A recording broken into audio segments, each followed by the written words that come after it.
Hola, soc l'Agnès Mateu i tinc 15 anys. Soc la Mariona Choi i tinc 11 anys. Soc el Guillem Vinyes, vinc com a representant del Club de Bàsquet Begues i tinc 27 anys. Soc la Meritxell Llenes i tinc 42 anys. Em dic Teresa Serra i tinc 67 anys.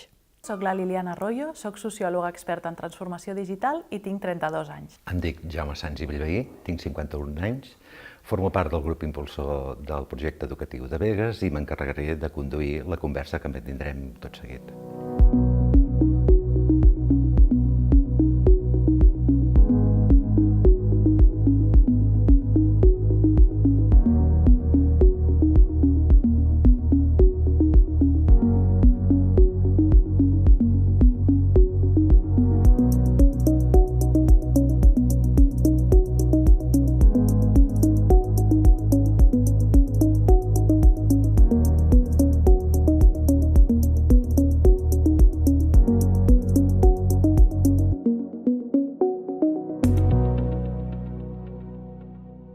L'accés a internet és un dret i és un dret que hem de garantir, perquè viure d'esquenes al món digital és com viure en una casa amb les persianes baixades, diguéssim, no? I no sortir al carrer.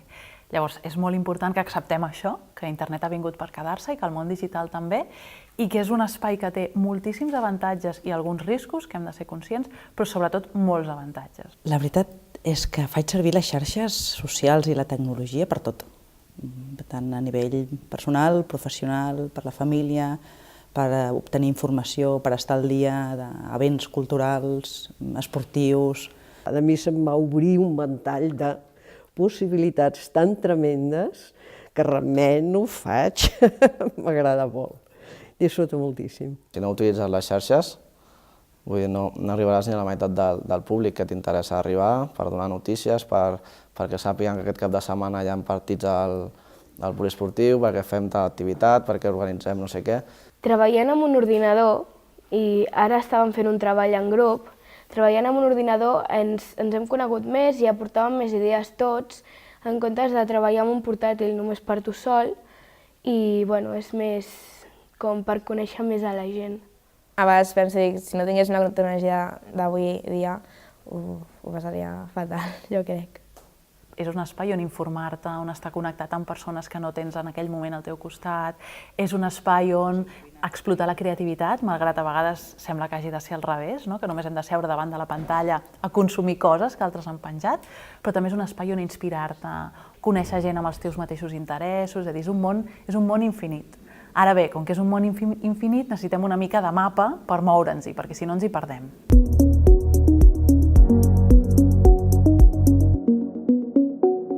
Construir aquest mapa és quelcom que és responsabilitat una mica de tots, que no vol dir de ningú, és a dir, vol dir de tots. Per tant, jo crec que és molt important orientar les escoles i els espais educatius, tant en l'educació formal com a la no formal, de manera que aprenguem a fer servir aquest entorn digital adequat a aquell ús que estem fent, és a dir, a l'escola, per exemple, com podem cercar informació, com podem fomentar l'esperit crític, en el món de l'esport, com podem inventar-nos, no ho sé, estratègies noves, o com podem aprendre revisant partits d'altres equips, per exemple. I llavors en la família, escolta, planifiquem junts les vacances. Jo tinc la guia, tu busques al portal de no sé què, al web de turisme, tal, et permet treballar en equip d'una manera en la que tu diguéssim, poses a favor d'una causa comuna, com pot ser organitzar unes vacances, organitzar una gincama, organitzar una jornada a l'escola per recollir diners pel viatge de final de curs, el que sigui, i et permet establir equip. I en aquest espai de treballar en equip és interessant perquè veiem que els joves que tenen aquesta destresa impressionant amb les màquines, que poden posar aquesta habilitat, aquesta destresa més instrumental, els grans podem posar el criteri, és a dir, ens diuen, mira, he vingut i he trobat això, podem fer aquesta ruta, espera, veiem aquesta ruta, contrastem-ho amb un mapa, veiem qui més l'ha fet, podem anar construint aquest mapa que necessitem, aquest full de ruta, però a més ens permet sumar les habilitats dels que diuen nadius digitals i migrants digitals. No teníem ni eines per més que busquéssim, per més que en parléssim, per més que intentéssim. Al principi jo tenia una perspectiva com més potser prohibitiva, directament, de no, això tu no pots perquè tal, però clar, és que tot aquest món va tan ràpid, canvia tant, ells en saben tant més que tu, que va haver-hi un moment que vaig pensar, això crec que mereix un replantejament, mirar a qui segueixen, quines xarxes usen, veure què hi ha, generar-los confiança, perquè al final, per moltes normes que tu posis, hi ha un moment que estan elles o ells amb el telèfon, amb l'aplicació oberta, a l'habitació, allà on sigui, i estan sols. Hem de crear també aquests espais permesos i no permesos per determinades activitats en relació als mòbils i tot lo digital. Són eines que, pel color, per la rapidesa, el so, que els atrapen. I als 2 anys, veure una criatura enganxada amb una pantalla, dius, Déu, què farà quan en tingui 14? Fer un contracte, per exemple, a casa, no? Amb pares i fills. Doncs, escolta, fem un contracte, jo escric unes clàusules, tu escrius unes altres, i junts explorem què passa si no complim aquest contracte. I convenim també quines seran les penyores que hem de pagar si aquest contracte no es compleix. Clar, seure a construir aquest contracte ja és diàleg, perquè ja és comentar què és el que tu vols, què és el que necessites del món digital, què és el que jo com a pare, mare, professor, professora et puc recomanar, com establim els límits en un món on sembla que no hi hagi límits.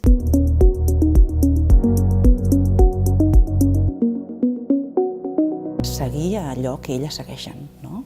A vegades els hi dic, a vegades no, però estem intentant una mica ficar-se en el seu món, no? De dir què hi ha aquí que els resulta tan atractiu. No podem, per exemple, obviar allò que crida l'atenció dels nostres fills i filles i dels nostres joves. És a dir, si segueixen un youtuber o una youtuber, hem de saber de què parla aquesta persona. Bàsicament coneixo els que més de moda estan, que són la Dulceida i Paula Gonu, i de tant en tant veig algunes més. Jo segueixo a la Paula Gonu i m'agrada els vídeos que fa i em diverteix. I per què ens fa por preguntar a vegades, escolta, i per què t'interessa el que diu aquesta Paula Gonu? Per què t'interessa això que explica? M'ha anat bé, perquè he entès moltes coses que jo a vegades no entenia, de dir ara per què els agrada això de cop i volta. Igual que volem saber quines bones o males companyies tenen quan surten el diumenge a la tarda a fer un vol, volem saber quins bons i mals referents tenen a la xarxa quan surten a fer vols digitals, que són tan o més importants que els vols físics per ells en aquest moment. Jo moltes vegades els deia, tu això que estàs dient o això que estàs publicant, te n'aniries al passeig de l'església de Begues i ho diries o ho faries? No, és que és el mateix, estàs fent el mateix, encara que tu no ho vegis perquè estàs a la teva habitació. Penjar aquesta foto és com si anessis pel carrer, fins i tot més, perquè a Begues hi ha poques persones i tu ho estàs ensenyant al món, no?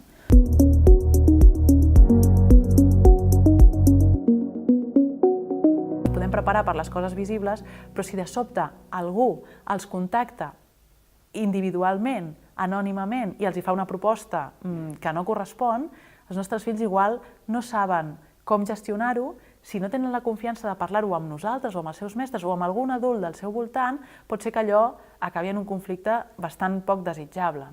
Assetjament. Me'n vaig trobar, sobretot al principi, moltes faltes de respecte, molt entrar a comptes de nanos que no tenien cap tipus de privacitat, que no n'hi havien caigut. Quan posem una xarxa social, la posem privada perquè només pugui veure el que tu vulguis i vigilem molt amb la gent que t'envia coses i llavors si t'envia alguna cosa que t'espanta, el bloqueges. És important, és la teva privacitat, més si ets menor, que no ets tan conscient i per als perills que comporta. A mi sempre m'agrada parlar de tres normes d'or. La primera és, això ho penjaries d'aquí a 2 hores o ho estem penjant des de l'eufòria? Aquesta és la pregunta de l'eufòria. Després la pregunta de l'àvia, que és, això que estàs penjant aquí ara, t'agradaria que la teva àvia ho veiés publicat i que el diumenge, quan vagis a dinar amb ella, et digui, bueno, escolta, molt bé, això que vas penjar l'altre dia, t'agradaria que es donés aquesta situació? I la tercera cosa és, pensa si estàs donant una informació sensible i si algú amb males intencions al teu voltant la podria fer servir en contra teva. Per exemple, no donis informació d'on vius o quins dies estaràs de vacances, perquè llavors estàs com deixant la porta oberta a dir passin i vegin i recollin el que els interessi.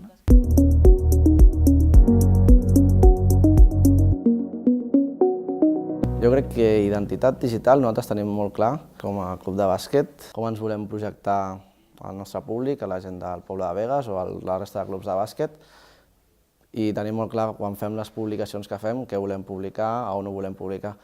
Elles tenen les seves pròpies normes, elles saben quina imatge volen exposar al món És molt difícil intercedir aquí, no? Perquè elles ho tenen claríssim, el com, el quan, l'on, la foto, quan l'haig de penjar i de més. Sí que som força conscients perquè el món digital i les xarxes socials especialment són una mena d'aparador, on nosaltres podem ensenyar de nosaltres el que vulguem. Ja no és surto al carrer i qui em mira veu el que veu, sinó sóc jo la que triu què és el que ensenyo, no? I com ho ensenyo. Llavors, abans de penjar una fotografia, doncs segurament me n'he fet 50.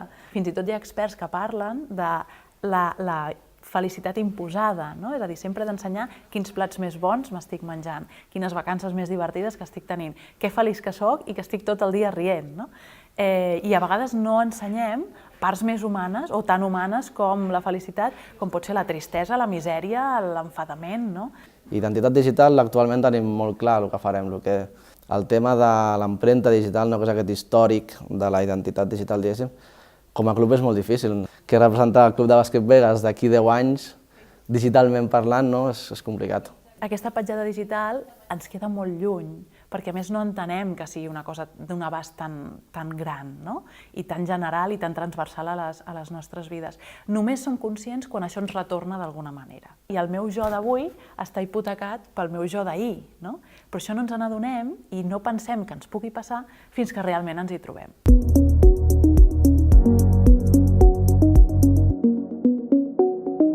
Si estic enganxada